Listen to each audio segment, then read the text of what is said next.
François Jourde, bonjour. Bonjour Laurent. Alors, on va aujourd'hui parler de la mise en œuvre concrète de ce projet de webzine dont tu nous parlais. Est-ce que tu pourrais nous décrire une séquence type de ce projet ? Alors écoute, je dirais qu'il n'y a pas réellement de séquence type, car ce projet a vocation à s'inscrire dans la durée et la publication des articles est continue. Seulement, il y a des points de vigilance.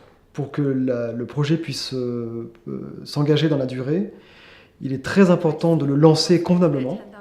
Donc pour ça, il faut une bonne séquence introductive, et plus qu'une séquence, nous on a pris 2 jours d'atelier avec les élèves, 2 jours continus, séquencés avec bien sûr la présentation du projet, le fait de se connaître les uns les autres.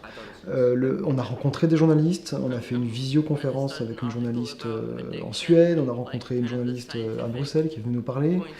On a pu poser des questions sur le métier de journalisme, on a sensibilisé les élèves à des questions d'écriture journalistique, au droit à l'image, à la question des droits de citation, etc.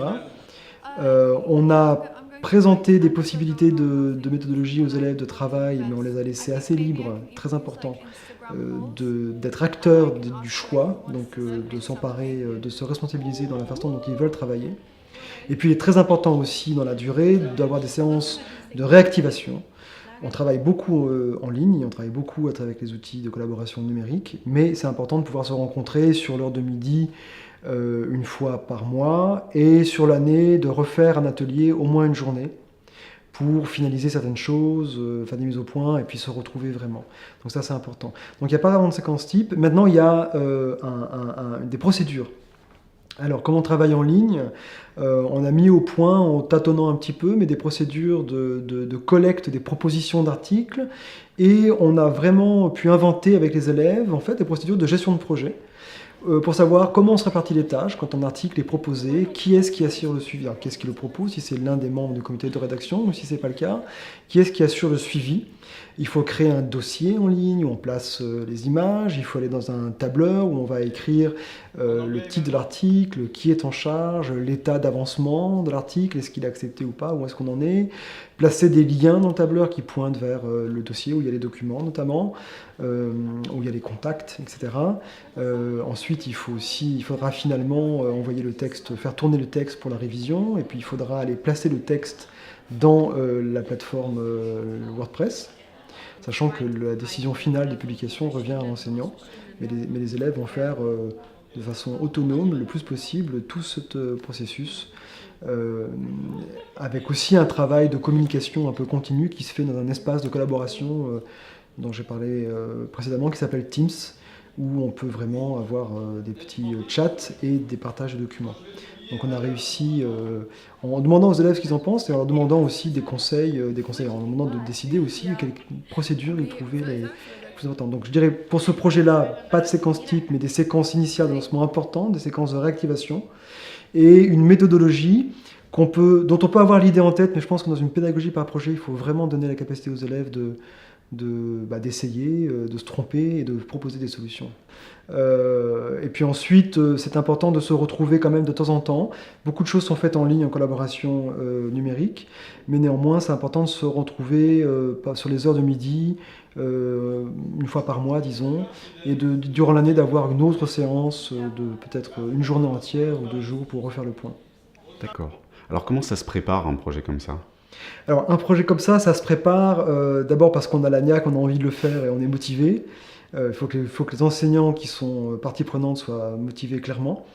Il faut convaincre la direction qui n'a pas toujours comment dirais-je, la compréhension des enjeux, qui va percevoir des difficultés. Donc il faut rassurer la direction sur le point de vue juridique. Je rappelle juste là que dans le cadre de ce projet, ce sont les enseignants qui, in fine, publient les articles, qui sont largement anonymisés, il n'y a que les initiales des rédacteurs.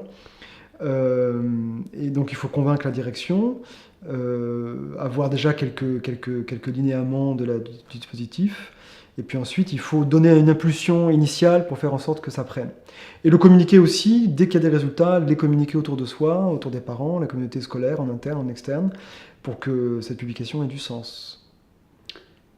Et alors, ces productions des élèves, est-ce qu'elles sont évaluées ?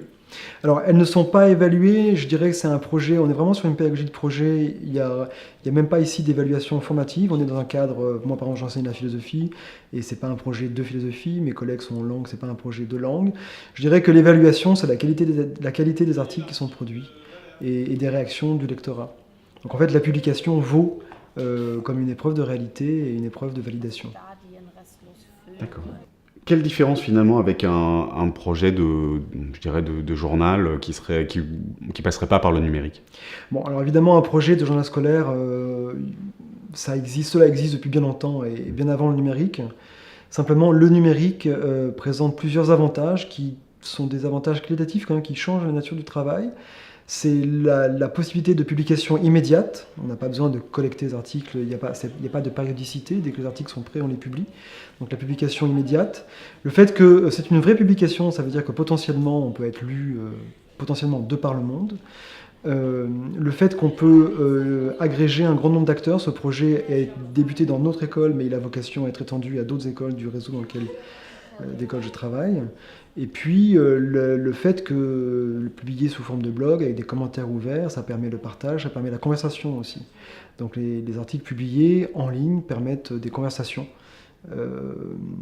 sur la durée. Donc en fait, cela change tout de même beaucoup la publication par rapport à la publication de papier. Je pense que c'est beaucoup plus riche parce que c'est multimédia. On peut publier des images bien sûr en couleur, on peut publier du son, de la vidéo.